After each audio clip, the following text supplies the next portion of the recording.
Bonjour Patricia.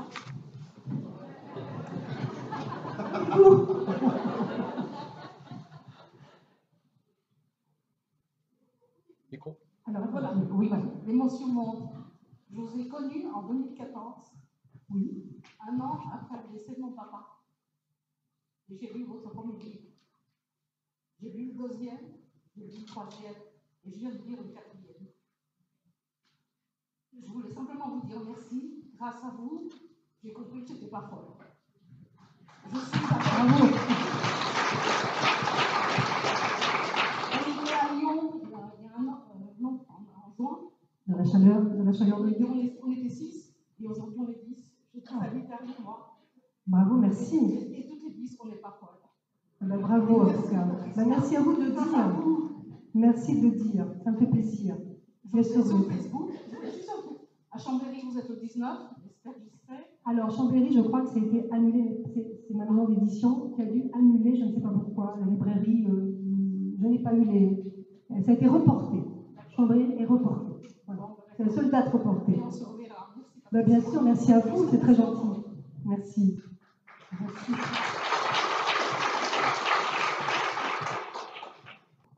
J'ai pensé qu'un jour, je communiquais avec quelqu'un là-haut, je me assure que c'est vrai, après je vais faire le pensée. Et j'ai dit, je vous écoute, parlez-moi, et il me dit, j'ai pas de micro.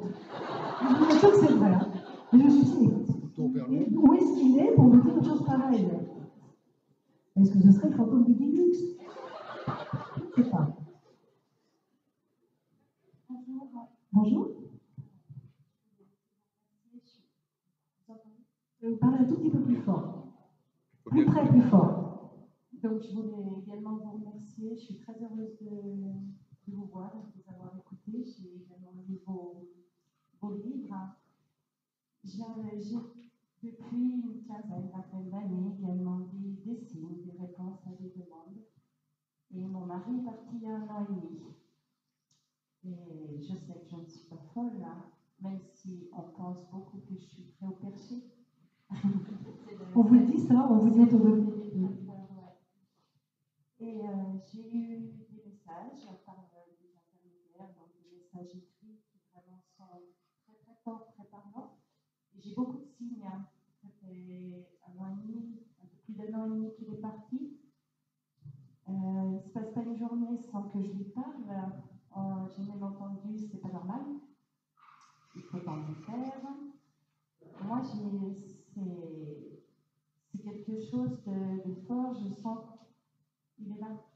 Non, je vais vous dire quelque chose. C'est parce que vous dites, c'est pas normal. C'est vrai que tous les jours pendant 1 an, c'est pas normal. Mais il vient vous chercher. C'est pas vous qui allez chercher, c'est lui qui vient vous chercher. Oui, mais je sens pas ça. Eh bien, moi, je sens qu'il vient vous chercher tout le temps. Il vient vous parler. Comme il a fait. Oui, eh bien, exactement, c'est ce que j'allais vous dire. Il garde des habitudes. C'est que vous êtes hyper fusionnels tous les deux. Hein. Et donc, il a gardé cette habitude. Vous aviez besoin de correspondre tout le temps, tout le temps, tout le temps, tout le temps. Et en fait, il est là. Oui, il est là. Et de toute façon, il ne vous lâche pas. Hein. Voilà, il ne vous lâche pas. Donc, il a besoin aussi, c'est curieux là, parce que c'est pas que vous ne le laissez pas partir, parce que lui, il a besoin de vous lui parler. Oui, ma question, voilà, forcément, vous avez bien cerné. Ma question est, je sais qu'il est bien, qu'il découvre beaucoup, qu'il est bien. Et je ne voudrais pas le retenir en quoi que ce soit. Je sens qu'il me guide, qu'il nous guide, moi et mon fils, vraiment, par des choses, mais où je suis là, c'est pas possible. Si, je sais que c'est possible. Vous ne le retenez pas, hein, je vous dis, c'est lui qui vous retient. Qu'est-ce que je dois faire? Eh ben non, laissez, parce que c'est lui, il va partir au moment, ça va s'espacer, ça fait 1 an et demi, ça va s'espacer tout doucement, mais c'est lui qui a besoin. Là, je sens que c'est pas lui, il est hyper en demande. Mais comme il a toujours été avec vous, hein, il est super hyper en demande, il est toujours en hyper demande de vous, parce qu'il vous aime, mais alors d'un amour profond et depuis longtemps. Ça a commencé tôt, cette histoire. Et en fait, il vous aime profondément, il a besoin de vous. Il partira tout doucement, vous ne faites rien, sinon, ne pas aller le chercher. Il vient vous chercher. Quand vous avez besoin de parler avec lui, c'est lui qui vient vous chercher, en fait, dans cette histoire. Et en fait, il faudra juste le laisser quand vous allez sentir que c'est moins fort, ce besoin en vous, c'est que ce sera moins fort en lui. Le laisser partir tout doucement, mais il n'est pas encore prêt. Hein. J'ai ressenti dizaine de jours, la nuit en l'occurrence, je dormais profondément. Et il est venu me déposer un baiser, je l'ai senti. Ça m'a réveillée, j'ai même cru que c'était mon fils qui était venu. Oui, oui, non, mais bien sûr, mais il est très très proche de vous. Non, mais là, c'est vraiment fusionnel. Hein. Non, là, c'est pas que vous ne le laissez pas partir, c'est lui qui a besoin de vous. Il a besoin, pour l'instant, il faut le laisser parler. Il faut le laisser avoir besoin. Il vous donne beaucoup de messages, beaucoup de signes. Il a besoin de Il vous. m'aide beaucoup, il me guide beaucoup. Et j'ai l'impression qu'il est aussi en train de tirer les ficelles et qu'il est Oui, oui, devant oui. nous pour que tout se passe bien. Bien sûr, comme il l'a fait avant. Ça a toujours été comme ça, il n'y a aucune raison que ça change. Ils continuent après ce qu'ils ont fait avant, toujours. Et comme vous en êtes consciente et que vous le vivez comme ça, donc c'est beaucoup plus efficace. Parce que vous êtes reliés en fait. Donc vous comprenez tout ce qu'il fait. Donc tous dénouent. Moi je l'ai vécu la même chose avec mon mari. Donc quand il dénouait tout au fur et à mesure devant, en disant bah voilà, parce que tu sens. Mon mari pendant 8 mois est venu me voir toutes les nuits pendant 8 mois après sa mort parce qu'il me disait je ne peux pas partir. Je disais mais pourquoi tu pars pas? Il me dit je ne peux pas partir, tu ne sais pas te débrouiller avec les papiers. Je me dis extrêmement, je sens ça durait 8 mois. Il venait toutes les nuits, il me disait tu ne sais pas te débrouiller, tu ne vas pas savoir. Parce que moi je n'avais jamais vu, je n'ai jamais fait de compte, jamais vu rien du tout. Et en fait, il s'occupait de tout. Et puis il me dit, tu ne sauras pas, donc je ne peux pas partir. Et au bout de 8 mois, il est parti. Et puis, après, j'ai senti que, voilà, il m'a beaucoup aidé. Il m'a beaucoup aidé, fait grandir. Et vous, c'est pareil. C'est juste incroyable, le matériel, j'ai un projet, il y a tout qui se met en place, tout met à mettre. Et puis, petite anecdote, je cherche pour mon projet, j'ai l'idée de faire une décoration de paravent en tronc de bouleau. Je vais voir sur le net, ok, je trouve c'est très cher et tout. Le lendemain, je vais faire une balade, souvent, je fais quasiment tous les jours. Mais à un moment, je dis, ah attends, je vais voir par là. Et là, il y a des troncs de bouleau coupés partout par terre que la mairie a nettoyé. Et je suis allée voir l'employé de mairie, je dis, je peux me servir. J'ai tout mis tronc de bouleau. Voilà, tout est comme ça, oui. Tout est tracé. Absolument. Voilà, je ne fais pas trop c'est bien, c'est beau.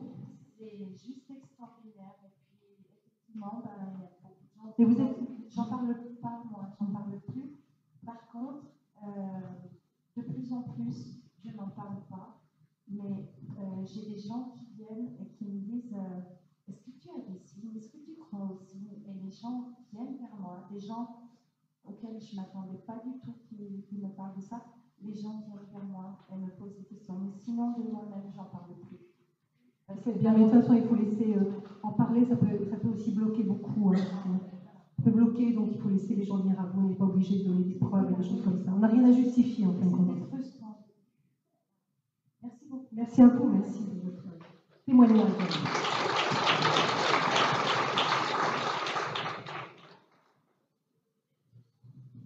Bonjour Patricia. Bonjour.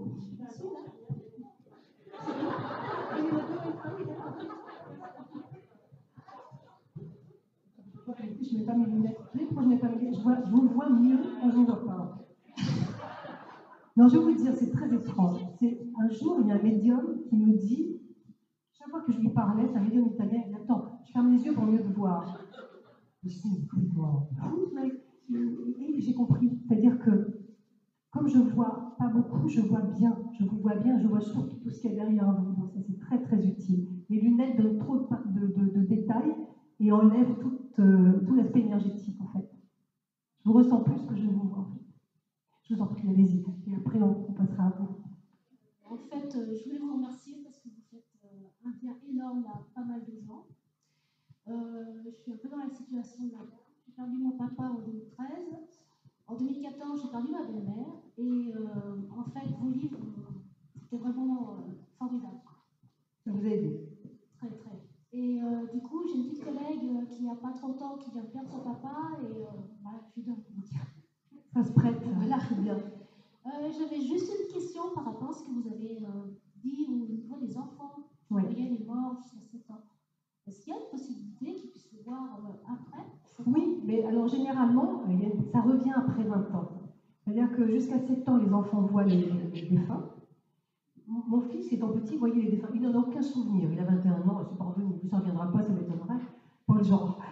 Mais ça revient après dans la vie.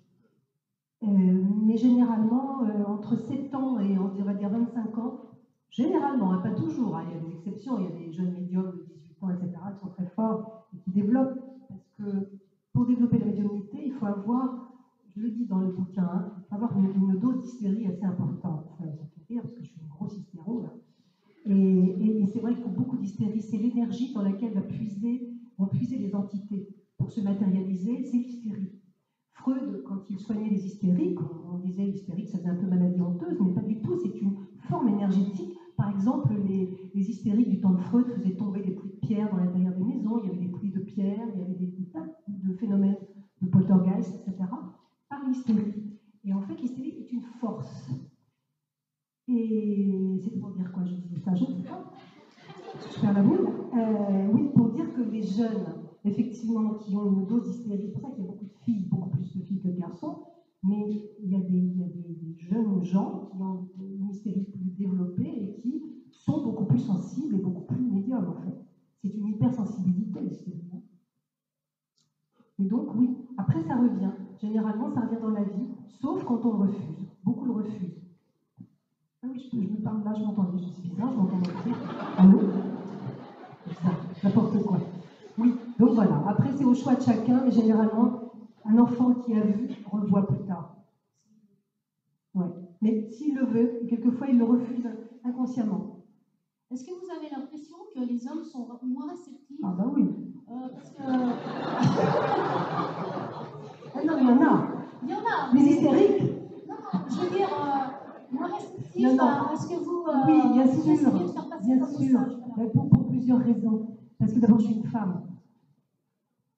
Je pense que quelqu'un comme Stéphane Alix a beaucoup plus d'hommes qui viennent me voir, ou un médium a beaucoup plus d'hommes. Je suis une femme. Ensuite, je parle des morts. Beaucoup j'entends dire par des hommes, c'est des histoires de bonnes femmes. Donc il y a une espèce de mépris, oui, de machisme vis-à-vis de ça, parce que ça fait peur, parce que c'est une sorte de bonne femme, avec trop de superstition. Donc c'est vrai que les hommes, ils viennent peu. Maintenant, ça change, parce qu'on se rend compte que la médiumnité, c'est plus Madame Irma, qu'on est maintenant vers la physique quantique et qu'on est en train de découvrir des choses. Mais pendant très longtemps, ça a été un monde extrêmement méprisé par il faut savoir, et on en parlait avec la psychanalyste dans le livre L'invisible et la science, qu'il y a donc les femmes qui sont en majorité hystériques et les hommes en majorité psychorigides. C'est la psychanalyste qui les a définis comme ça. Et donc, la force psychorigide des hommes les empêche en fin de compte de s'ouvrir à toute autre forme que cette vie rationnelle. Sauf quelques-uns qui ouvrent des fenêtres et qui prouvent qu'il y a une ouverture d'esprit possible et qui font un chemin. Et ceux-là sont précieux. Là, je m'adresse à tous les messieurs qui sont là, vous êtes des hommes extrêmement précieux.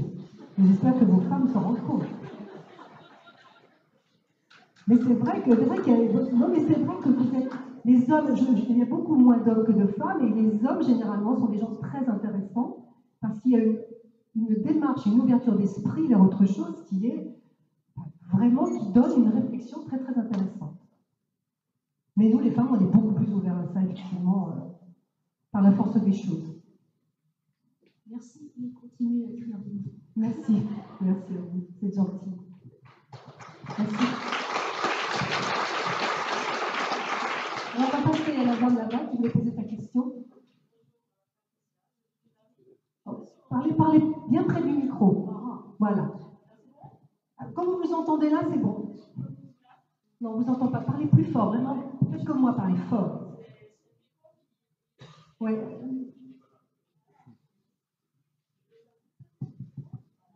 Parlez comme ça. Voilà. Voilà. J'ai lu tous vos livres et qui m'ont été que confirmation, qui m'ont aidé aussi à comprendre les choses et qui me renforçaient dans toutes les démarches que j'avais entreprises depuis les années 70, où j'ai perdu une demi-sœur. Et donc, tous vos livres m'ont accompagné jusqu'au dernier. Et ça fait à peu près un mois que j'essaye de vous joindre et que je n'y arrive pas. Et finalement. Je ne suis pas étonnée. Hein. Non, j'ai bien compris pourquoi. Mais voilà, j'ai eu des tas de petites Mercedes, moi aussi, qui m'ont conduit jusqu'à vous aujourd'hui. Il y a 2 jours, je ne savais pas encore vous passiez ici. Et d'ailleurs, quand je me suis pointée, vous avez un porte-à-trace de mon inscription. Donc, c'est vous dire. Alors, je remercie les Mercedes qui m'ont conduit jusqu'à vous. Merci. Et je vous mets sous courrier. Je vous transmets sur courrier. J'ai une lettre que j'ai écrite sur la D'accord, mais vous faites bien. De toute façon, je pense qu'après, pendant les dédicaces, j'invite tout à chacun de me remettre. Voilà, j'essaye par tous les moyens. Ben écoutez, oui. Voilà. Ouais. Je vous Mais remercie. oui, difficile à joindre en ce moment. Oui, je suis jamais à la maison en fait et je bosse toute la journée, donc c'est un peu compliqué. Voilà. Eh bien, vous y arrivez. Bravo. Détermination. Tenir bon.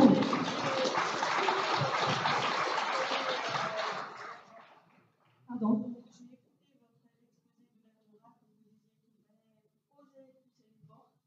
C'est pas du harcèlement, mais c'est pousser la porte. Oui, il faut pousser les portes. Merci. Hein.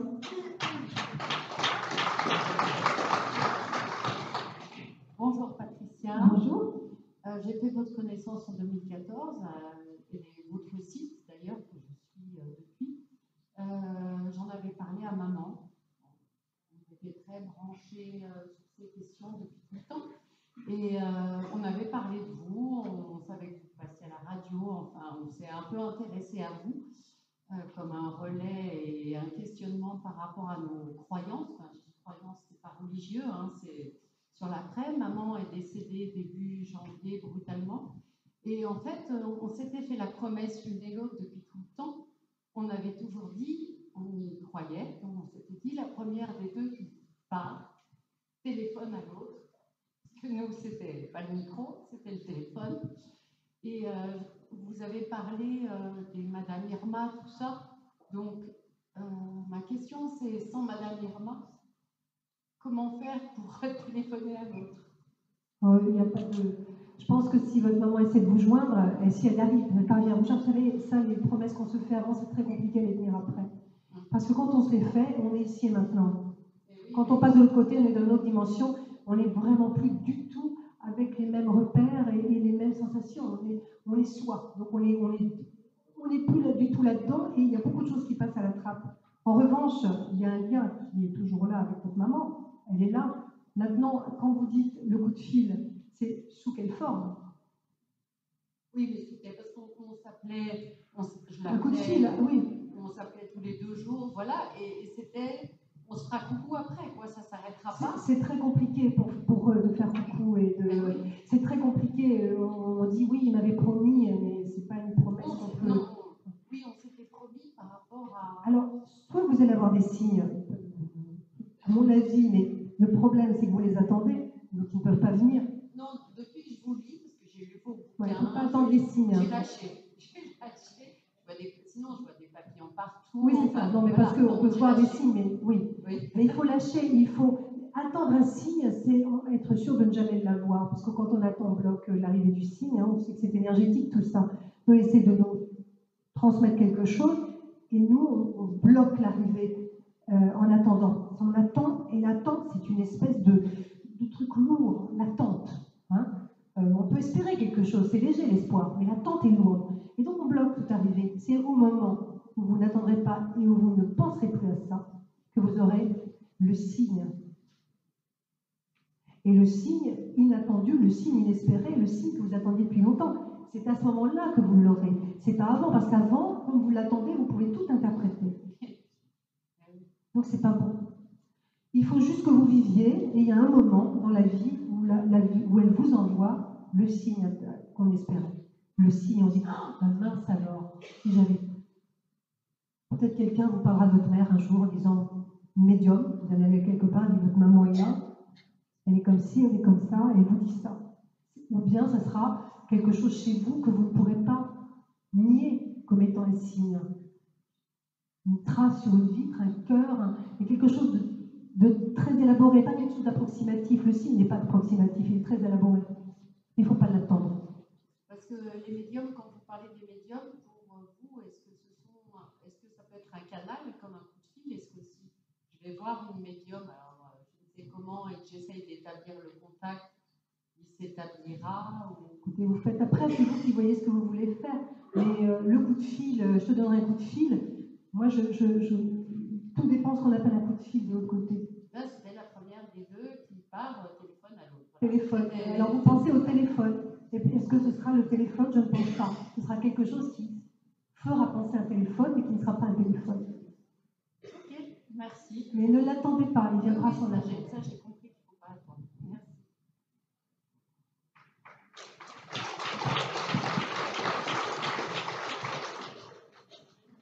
Bonjour Patricia. Bonjour. C'est la première fois que je vous vois et que je vous entends. Et je voulais vous remercier aussi d'offrir le monde à la maternité, aux conférences, parce qu'à une époque, on était bien maltraités. Voilà. Donc la question que je voulais vous poser, c'est lorsqu'on on ressent des présences chez nous, y a-t-il une manière de leur parler, de communiquer? Parce que souvent, on n'arrive pas à communiquer, on est sourd et malgré tout, ça reste comme ça. Vous ressentez quoi? Vous ressentez comment? Moi, je ressens une présence depuis des années. Dans votre maison? Oui, à côté de moi, où que j'aille, je ressens cette présence. Alors, parfois, une époque, je l'ai vue pas gentille. Maintenant, c'est un statu quo. Quoi. Mais je ne sais pas, ça continue tout le temps. C'est bénéfique? Je ne peux pas le savoir si c'est bénéfique. Je ne sais pas comment communiquer je ne sais pas comment vous dire. Parce que Je pense que la première chose à faire quand on ne sait pas communiquer, quand on ne peut pas communiquer avec les défunts, il y a quand même une manière de communiquer, c'est de poser des questions. On pose une question, on envoie la question. Il y a un moment, dès que vous envoyez une question dans la vie, mais ça c'est bon tout le temps, la réponse arrive d'un moment ou à un autre. Mais tout le temps. Si on ne formule pas la question, on n'a pas de réponse. Il faut juste formuler la question. Qui es-tu? Qui êtes-vous? Plusieurs fois. Il y a un moment, vous allez recevoir la réponse. Elle arrive tout le temps. Vous l'avez demandé? Vous lui avez déjà demandé? je lui ai demandé si c'était une très gentille. Oui, mais ça... Méchante, j'ai eu des frissons. Non, mais si c'est... Oui, mais c'est pas, à mon avis, c'est pas... C'est chez vous, dans votre maison uniquement, ou c'est tout le temps partout où vous allez? Pratiquement partout où je vais. Au bout d'un moment, je sens cette présence. Je vous verrai tout à l'heure, peut-être pour les dédicaces. D'accord. Bien. Je vous remercie. Ok, je vous en prie. Y a-t-il encore des questions? Oui, bonjour. Oui, bonjour. Oui?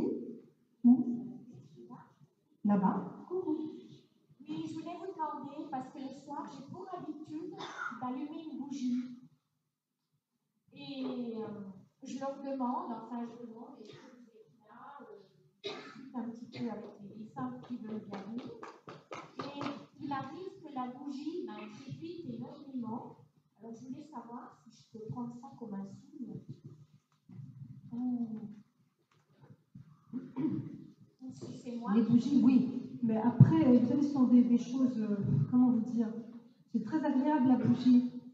Et puis, vous pouvez effectivement y voir un signe, mais ce n'est pas le voir qui est important, c'est le ressentir. Encore une fois. Ce n'est pas la chose que vous allez voir qui est un signe. Ce que vous allez ressentir de la chose que vous voyez, ce qui est très différent. On peut voir une bougie crépiter et dire, tiens, j'ai une bougie qui crépite parce que la mèche est en train de tomber dans la scie, ou etc., un truc comme ça. Et puis, il y a un moment, on dit, je ressens un truc bizarre, c'est ça. Je ressens. Donc, ce n'est pas l'objet en lui-même qui est le signe, c'est ce que vous allez en ressentir. Donc, à vous de voir, et à vous de ressentir si le soir, avec votre bougie, si d'après vous, c'est une communication ou pas. Moi, je suis très prudente sur toutes ces choses-là matérielles. Je suis très prudente parce que on se raconte aussi, il faut vraiment que ce soit des choses, pour moi, qui soient... il faut qu'il y ait un petit effort quand même de l'autre côté pour que ce soit un peu... Je dis par exemple, je ne sais pas moi, mon frère a perdu un fils et depuis quelques mois, depuis l'anniversaire par exemple de la mort de son fils, il y a une petite mésange bleue qui est venue à la date de sa mort cogner à son carreau. Tac, tac, tac, tac, tac, pendant des heures. Une petite mésange. Je n'ai jamais vu de mésange frapper une vitre avec son bec. Quelque chose de très rare. Et c'était le jour de l'anniversaire de la mort de mon neveu. Et là, vous voyez, ça c'est un signe. Ça ne peut pas tromper. Parce que c'est une chose qui est absolument inhabituelle. D'ailleurs, la mésange ne l'a fait ni après ni avant. Donc oui, c'est des choses comme ça, ici. C'est des choses... On se pose la question, on ne se pose même plus la question, on dit c'est trop bizarre. C'est trop bizarre et puis on le ressent là. C'est surtout ce que vous ressentez, en fait. Ne cherchez pas ne cherchez pas dans l'objectivité. La mèche est en train de brûler, c'est pas... Non. Qu'est-ce que je ressens au moment où ça se passe? Est-ce que je ressens qu'il y a quelque chose qui se passe? C'est ça.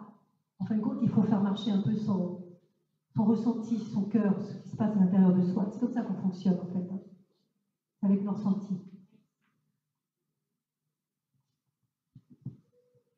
Bonjour Patricia, merci pour votre message d'espérance au présent. J'ai l'impression que vous démocratisez de plus en plus ce qui est présent chez nous, c'est-à-dire l'invisible, c'est-à-dire ce qu'on ne voit pas qu'avec des lunettes.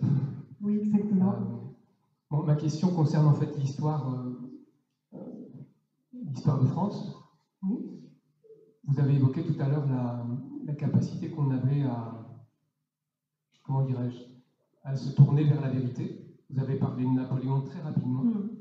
Est-ce que toutes les vérités sont bonnes à dire lorsqu'elles concernent des personnages historiques et qui engagent un destin, en l'occurrence celui par exemple de notre pays? Je pense à Jeanne, par exemple. Est-ce que les vérités sont bonnes à dire? Moi, je pense que la vérité est toujours bonne à dire, parce que la vérité est vérité. Et qu'on ne peut pas masquer la vérité par peur de blesser. C'est ce qu'ont fait les familles pendant des générations. Ça a donné des générations de dépressifs. On n'ose pas le dire pour ne pas blesser. Il y a un moment dans la vie où quelqu'un un jour est venu me voir et un monsieur m'a dit, mais comment osez-vous dire que Jeanne d'Arc n'est pas morte sur le bûcher et que tout ça est une histoire de Charles VII? Comment peut-on croire ce que vous dites? Et moi, je lui ai dit, comment peut-on croire qu'une bergère qui garde ses moutons entend Dieu lui parler, lève une armée et va libérer Orléans? Quel est le plus incohérent des deux? Et c'est ça, en fait. C'est une belle légende dont on a besoin de légendes. Mais est-ce qu'une légende peut servir une nation? C'est la grande question. Ou est-ce que c'est l'efficacité de services secrets qui peuvent servir la nation? C'est la grande question qu'on peut se poser. En dévoilant l'efficacité des services secrets de Charles VII, ou de l'époque, qui ne s'appelait pas les services secrets, est-ce que c'est pas là et qui va permettre de choisir un roi pour la France et non pas deux, comme il y avait auparavant? Est-ce que c'est pas ça qui est plus important à savoir? C'est l'intelligence d'une royauté qui a permis de jouer un espèce de complot ou de machinerie qui a permis d'établir un seul roi pour la France. Est-ce que c'est pas plus efficace que la bergère qui entend Dieu et qui part à cheval délivrer Orléans en levant une armée, comme si une bergère allait voir le roi de France et disait hey, je veux une armée, d'accord, tout de suite, la voilà. C'est ça, moi, qui me perturbe beaucoup. En fin de compte, qu'est-ce qui est plus valable? C'est la vérité ou c'est la légende? Après, chacun choisit ce qu'il veut croire. Peut-être que la légende, pour certains, est plus forte. Alors, pour qu'elle ne soit pas morte sur un bûcher, moi j'en suis convaincu. Néanmoins, est-ce qu'il y a un temps qui permet justement à cette vérité d'arriver au grand jour? C'est-à-dire qu'aujourd'hui, quand on dit Jeanne d'Arc n'est pas morte sur un bûcher, même si on a des capacités à voir l'invisible, à croire en cet invisible, à le vivre, on a quand même notre formation, notre éducation, nos livres d'histoire, qui quand même, au niveau de notre mental, bloquent énormément justement cette capacité à regarder la vérité en face.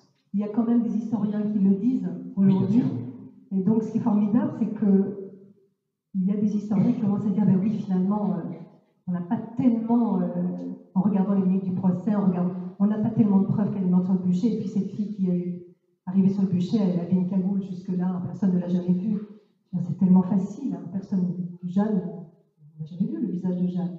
Donc, et puis, on sait très bien l'efficacité de Charles VII à l'époque et de sa belle-mère pour chasser les Anglais.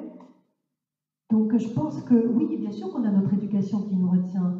Bien sûr que, mais est-ce qu'il ne faut pas faire pour l'invisible? Je disais tout à l'heure, faisons un pas au-delà de l'éducation et de notre formation qui, aujourd'hui, au XXIe siècle, n'est plus suffisante. Et bien faisons un pas aussi au-delà de l'histoire pour essayer de découvrir les vérités qui peut-être nous apporteront beaucoup plus et seront beaucoup plus admirables que celles qu'on nous a assénées depuis des années. Les belles légendes. Est-ce que la vérité dépend aussi de cette autorisation que nous donneraient les défunts? Voilà. Oui, tout à fait. L'heure est venue de cette vérité, l'heure n'est pas venue encore. Avant l'heure, c'est pas l'heure. Bon, Et je pense, vous voyez, que même pour le bouquin, si j'avais publié Un souffle vers l'éternité il y a 10 ans, je l'aurais vendu à 3 personnes de ma famille et c'est tout. Je pense que ça n'arrête aucun, ce n'était pas le moment. Il y a un moment où il faut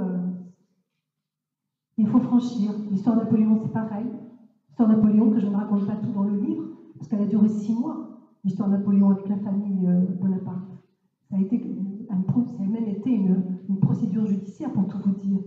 Je voulais que je vous raconte 2 secondes comment ça. Oui, voilà. Donc c'était en 2006, je reçois un message me disant tu vas être en contact avec Napoléon Ier. Inutile de vous dire, genre de message qu'on prend avec énormément de distance et de discernement. Et puis le message me donne la date et l'heure. Et donc ce soir-là, c'était un soir à 22h. Donc je monte dans mon bureau pour me connecter, on va dire, et arrive un personnage que, évidemment, que je sens, mais avec un charisme fou, et qui me dit ah ben c'est donc toi qui dois m'aider. Un cheval m'eût été plus utile. Et puis pouf, la porte se ferme et c'est terminé, ça s'arrête là. Et donc je me dis ça démarre très très mal l'histoire de la peau, très très mal. Je sens que je ne vais pas bien vivre cette chose-là. Alors je dis au guide mais pourquoi? On me dit il faut l'aider à passer. Il a besoin de toi pour l'aider à passer de l'autre côté, mais pas pour passer dans la lumière, pour dire quelque chose. Et quand il revient vers moi, toujours très infatué, hein, c'est un homme de charisme, il est très infatué en fait, très très infatué. Il arrive et il me dit, voilà, je veux parler à ma descendance. Donc je vous passe les détails, hein, je vais l'appeler brève, parce que ça dure. Je veux parler à ma descendance. Je dis, oui, mais je ne la connais pas, donc ça va être très compliqué. Il me dit, non, il faut que je parle à ma descendance, et là, il me demande de prendre contact avec ses descendants. Ce que je vais faire, il faut une sacrée dose de... Vous voyez? Pas avoir peur du ridicule non plus, hein. C'est très complexe à chaque fois. L'ego, on parlait de l'ego tout à l'heure. On prend un coup, l'ego, hein, pour aller pas rater derrière. Quand on dit, excusez-moi, j'ai un message de votre grand-oncle. Il est mort il y a 200 ans et il pourrait vous parler. Monseigneur, si vous permettez, votre grand-oncle pourrait vous parler. C'est ridicule. Donc, ils ont été extrêmement intelligents pour qu'ils ont accepté de m'écouter. Et Catherine Bonaparte est venue et Napoléon a voulu lui dire quelque chose. Et il a dit, le problème, c'est qu'en parlant de moi, je ne veux pas qu'elle entende. Parlant de moi. Donc, il est marrant, lui, c'est sympa, je trouve, et je dis, de toute façon, vous savez, ça rentre par là, ça sort par là, je m'en fous, et non. Et donc, il dit, je veux dire directement. Moi, je n'avais jamais vu une transe, je ne sais pas ce que c'était qu'une transe. Moi, j'entendais, je répétais. Et là, il me dit, ça va être possible. Et je demande une autorisation, on me dit, oui, c'est possible, tu laisses faire. C'était laisse faire. Et donc, Napoléon parle par ma bouche, et moi, je dors. Ça durait à peu près 1h15. Je dors. Donc, c'est comme un grand sommeil, très profond. Quand on se réveille, on est très vaseux. On a des nausées, on n'est pas bien, mais voilà, c'est ça, le sommeil de la transe. Et lui a parlé. Et quand je me réveille, donc la princesse Catherine me dit « Oh, mon Dieu, c'est terrible, et j'ai parlé avec mon grand-oncle. Donc je vais appeler mon frère, il faut absolument qu'il vienne. » Elle téléphone à son frère, quelques temps après, je vous passe encore les détails, j'ai fait bref. Quelques temps après, il vient, et il me dit « Non, le prince Napoléon a autre chose à faire que de venir en Berry écouter les délires des médias. » Donc il me dit « Bon, moi, je la fais brève, qu'est-ce que c'est que cette histoire ?» Et Napoléon redemande à lui parler directement. Et là, il lui dit « Où est la chevalière que j'ai fait faire pour la famille ?» Il lui décrit la chevalière, il lui dit exactement comment elle est faite, et puis il lui dit, donc le prince répond qu'il n'a pas cette chevalière, qu'il ne l'a jamais connue, qu'il ne comprend pas du tout de quoi il veut parler, et l'autre lui dit, trouve-la, et on reprend contact. 4 jours après, il la trouve dans un leg en Suisse. Il trouve la chevalière qu'il porte à son doigt et il revient. Et donc ça va durer 6 mois. Napoléon demande que soit ouvert le tombeau des Invalides. Et que cette vérité de le savoir ici, alors qu'il n'est jamais rentré de Sainte-Hélène, le perturbe. Vous vénérez quelqu'un qui n'est pas moi, qui est Cipriani, mon majordome. Donc, pour en être sûr, le prince Napoléon va m'envoyer un historien qui va interviewer Napoléon en lui demandant sur tous les plans de bataille. Ça va durer 1 heure. Pourquoi va faire entrer un tel? Pourquoi sur tous les plans de bataille? Napoléon va répondre tac au tac. L'historien, quand je reviens à moi, me dit c'est extraordinaire, j'ai parlé à l'empereur. Et donc, on continue. Napoléon apporte chaque jour de l'eau au moulin. Il commence à déborder beaucoup, il y a un charisme très très fort. Il finit même, lorsque je ne suis pas au rendez-vous, à faire sonner le téléphone de la maison, même débranché, qui sonne toute la nuit, on retire la prise, et chez le prince Napoléon, il veut s'exprimer. Et là, donc je vous passe les détails, je ne l'ai pas raconté dans le livre parce que je pensais que ça appartenait à la famille Bonaparte, mais maintenant je le raconte. Le prince Napoléon va aller voir Estrosi, monsieur Estrosi, va faire une requête évidemment pour ouvrir le tombeau, et il y a une procédure administrative, je crois, qui est lancée, et le tombeau ne sera pas ouvert puisque quelqu'un du gouvernement de l'époque avoue qu'on sait qu'il n'y a pas Napoléon dedans, mais qu'il y a 1 200 000 visiteurs par an et qu'on ne peut pas faire les frais de cet aspect. Voilà, ça s'est passé comme ça. Je n'ai pas tout raconté, mais dans le livre, parce que ça me paraissait trop complexe à raconter, et ça a duré 6 mois et ça s'est passé comme ça. Et en fait, le fait que Napoléon exprime le fait qu'il n'était pas là, la vérité l'a propulsé ailleurs. Voilà. Je ne suis pas là, maintenant je vous dis. Un peu comme mon ancêtre qui dit, voilà, maintenant j'existe parce que tu sais que je ne suis pas mort. J'existe dans votre esprit, donc je suis là. C'est un peu ça, c'est la vérité. Je vous remercie de nous dire que le politique a finalement un peu. Oui, parce que c'est très important. Oui, Ils savent. Ils ont toujours su que ce n'était pas lui. C'est très précaire, oui, tout à fait. C'est en train de vaciller parce qu'on sait, le Jeanne d'Arc, on sait effectivement qu'elle est une création, elle a bien existé, mais qu'elle est une création des services secrets de Charles VII. Grosso modo, il y a 2 rois en France à l'époque, un anglais et un français, et il faut départager. La belle-mère de Charles VII va dire, il y a une légende de Merlin qui raconte qu'une vierge viendra sauver Boutra l'ennemi. On va récupérer une vieille légende celtique et on va dire qu'elle entend la voix de Dieu, etc. C'est la mission de Charles VII. Grosso modo, elle est emmenée petite à Domrémy, elle va grandir avec une formation évidemment de guerrier, apprendre parce qu'elle faisait des joutes à une bergère qui garde ses moutons toute la journée. Vous la mettez sur un cheval, on va voir si elle est capable de faire des joutes. Elle va être formée et elle va exactement faire ce qu'on lui dit de faire, c'est-à-dire elle va incarner la légende. Qui peut séparer, qui peut déterminer qui va être le roi à l'époque? C'est Dieu, c'est la voix de Dieu, puisque personne et que la guerre continue, seul Dieu peut départager. Et on décide qu'une vierge va être la voix de Dieu. C'est le seul moyen. Et ça a été très très bien monté, très bien ficelé. Eh bien, ça non seulement ça, ça rajoute. Moi, je trouve que ça rajoute, hein, parce que c'est une sacrée bonne femme. Hein. Elle était incroyable. Elle a eu quand on relit, et moi, du coup, après, j'ai relu beaucoup, et toutes les minutes du procès et tout, c'est incroyable. C'est une femme extraordinaire. Elle a des filles de 20 ans qui avaient... voilà. Donc, la vérité, à un moment, la vérité libère et nous libère. Libère et nous libère. C'est-à-dire que ce qui est libéré de l'autre côté libère ici. Dans l'inconscient collectif. L'inconscient collectif se voit libéré. Ben de rien, merci à vous de vous intéresser à tout ça.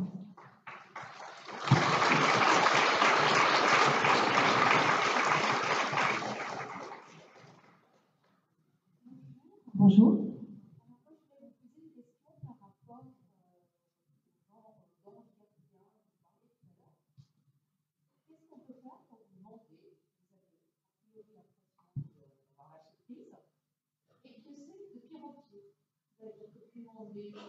Une situation et que toutes les portes se referment et vous avez l'impression qu'au lieu d'une colonne ça se resserre et toutes les portes qui ont frappé se ferment.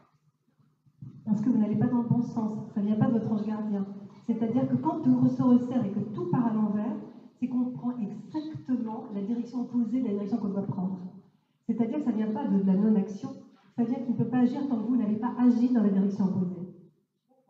C'est uniquement ça. Quand vous sentez que tout va mal, que tout se resserre, que c'est de pire en pire, que la situation est grave, on part dans la mauvaise direction. On vous demande de faire juste fi de votre ego et de ce qui s'est passé et de partir dans la direction adverse, la direction opposée. Et là, à ce moment-là, il y a intervention. Il y a intervention quand on est dans la bonne direction. Si on est dans la mauvaise direction, il n'y a pas d'intervention. On va juste tout resserrer pour vous forcer à aller dans la direction opposée. Si vous faites, vous êtes dans la mauvaise direction. Il faut certainement agir d'une autre façon et y réfléchir. Réfléchir comment agir, comment lâcher, parce que vous êtes en train certainement de cristalliser quelque chose et vous ne lâchez plus. Vous ne lâchez plus. Donc tout se resserre. Il faut lâcher. Il y a un moment, il faut lâcher quelque chose. Alors quoi, je ne sais pas votre situation, mais réfléchissez quand ça va comme ça, si vous allez dans la mauvaise direction. Et donc on ne vous aidera pas, on vous aidera uniquement s'il y a une action dans la bonne direction. Alors là, on va vous pousser. Si vous êtes dans la bonne direction, on vous aidera. Si vous êtes dans la mauvaise, on vous forcera les deux côtés. Je vous en prie.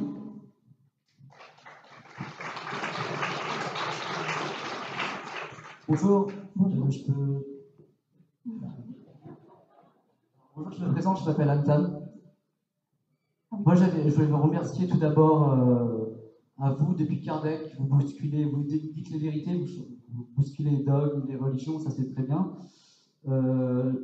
J'avais une question technique par rapport à... Je viens de terminer le Kardec, ça fait 3 fois que je le lis, et j'ai vu aussi votre ouvrage numéro 2, enfin, je les ai tous lus. J'avais une question technique, je voulais savoir si vous pouvez poser à vos guides ou me répondre plus tard par email, ou voilà, si c'est trop compliqué. C'est au sujet de la mort, en fait. Donc, on a bien compris qu'on choisit sa naissance et sa mort, qui sont inéluctables. On choisit les grandes lignes. Dans ce cadre, on a le libre arbitre, on a autant de chemins qu'on veut. Supposons que quelqu'un choisisse, bon c'est hyper technique, hein, c'est une question générale, choisisse la mort par un meurtrier.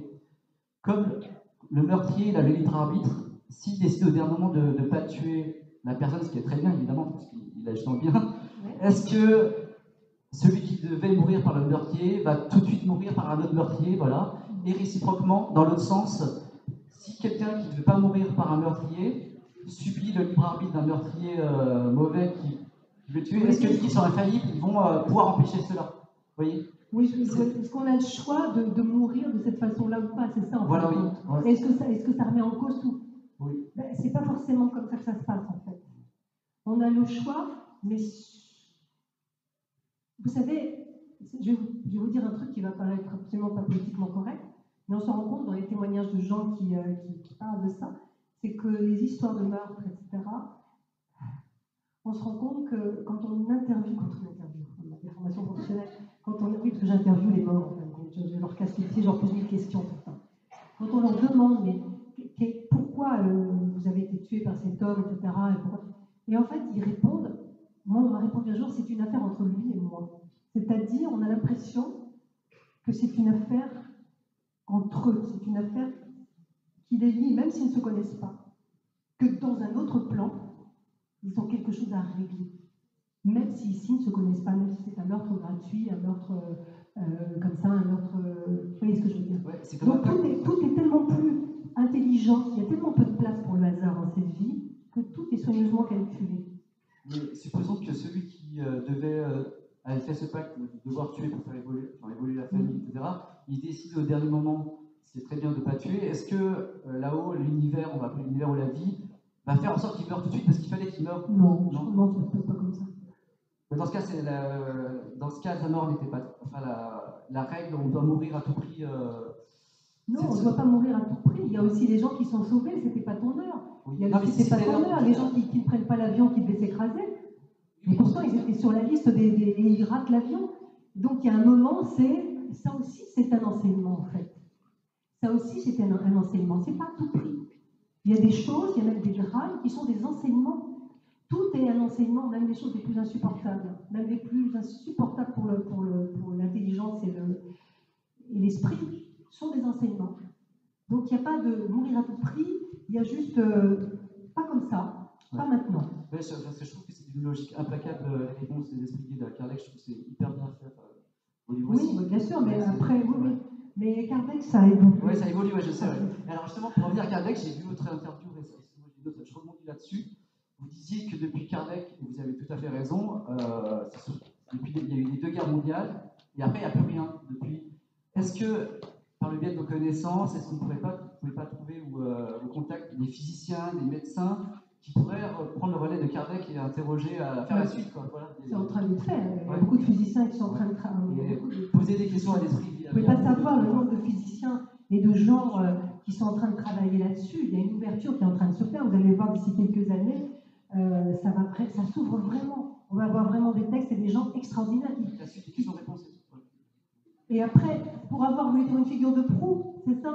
Pardon? Vous voulez dire par rapport à Kardec, qui est une figure de proue, qui est une... Voilà, dans le même style. Après, je ne sais pas, ça viendra, mais on verra par la suite. Là, je ne peux pas vous répondre comme ça. Je dis que Kardec a été un grand guide et il a été essentiel pour le début du spiritisme.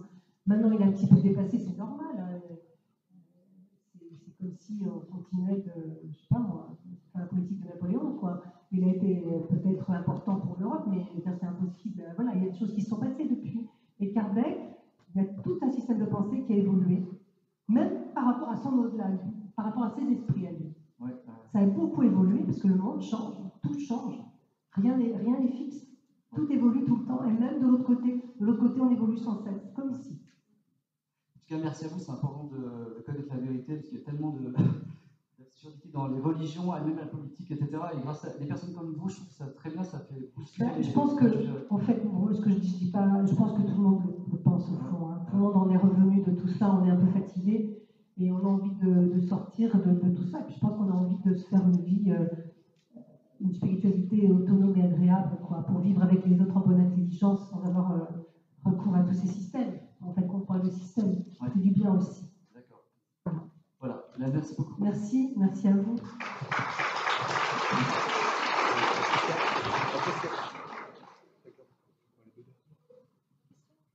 Encore deux questions, et puis on va passer aux dédicaces. Petite pause, hein, c'est ça? Les dédicaces. Je vous écoute. Bonjour.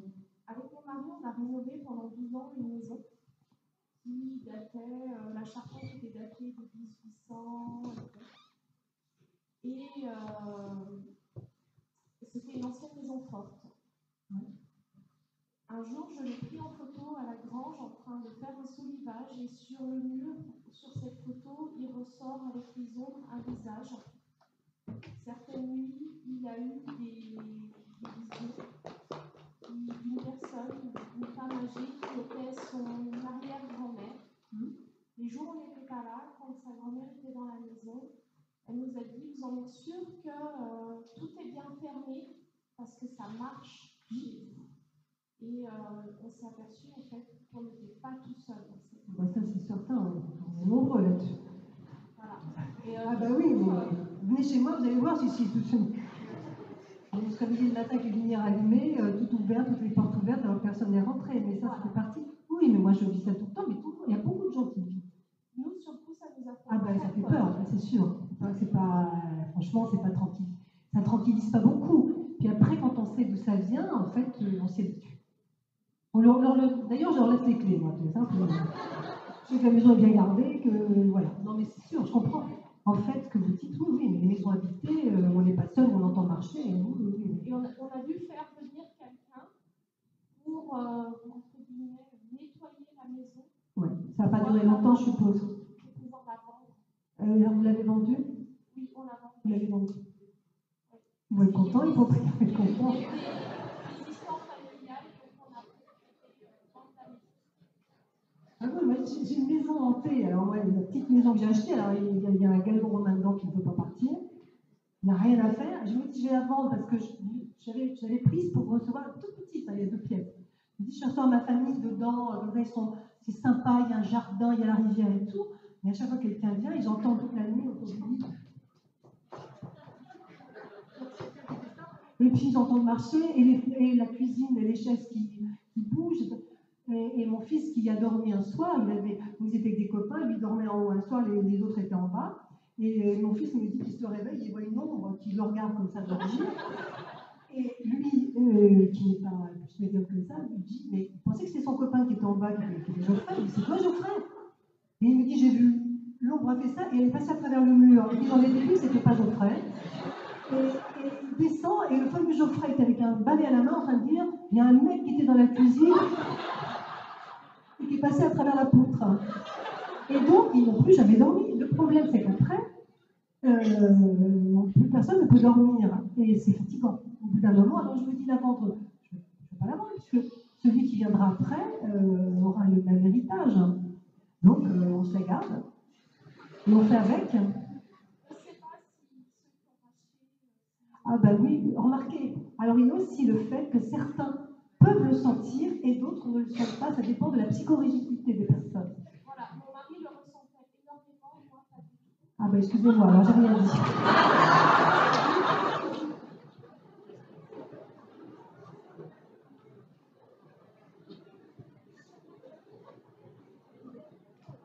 Enfin voilà, quoi, ne me dites pas ça.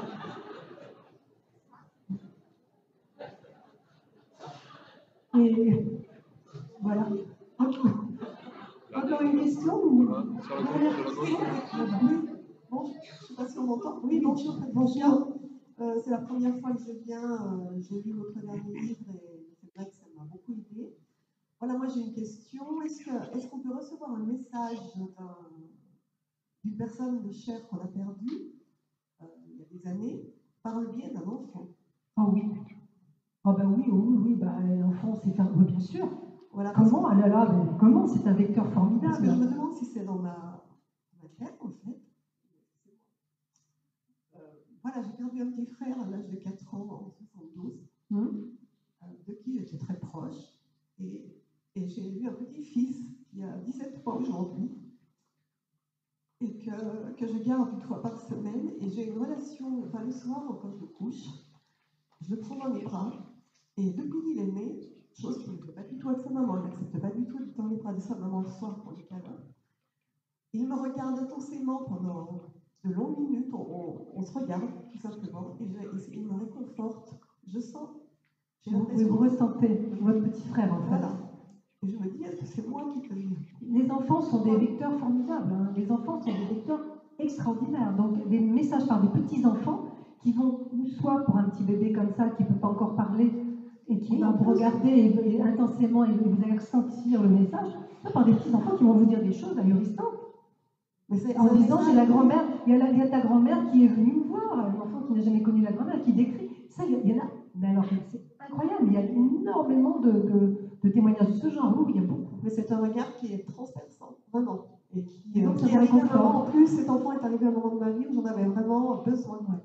Alors, vous avez la réponse. Et il y a une relation extraordinaire. Les enfants sont donc, je ne suis pas folle. Ah non, non, vous n'êtes pas folle. Non, les enfants sont des vecteurs extraordinaires pour les... En tout cas, merci pour tout ce que vous faites. Merci à vous. Merci.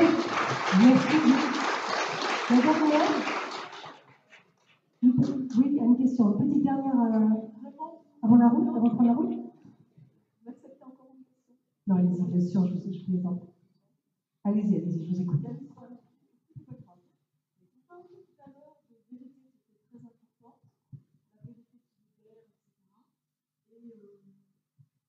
Moi, j'ai un souci, pas résumer.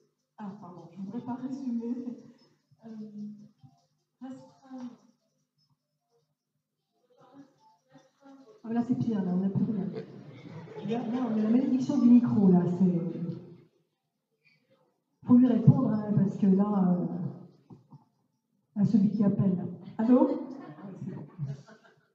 Donc, je ne voudrais pas restreindre à un problème personnel, mais justement, quand la vérité ne nous est pas donnée malgré les efforts qu'on a fait pour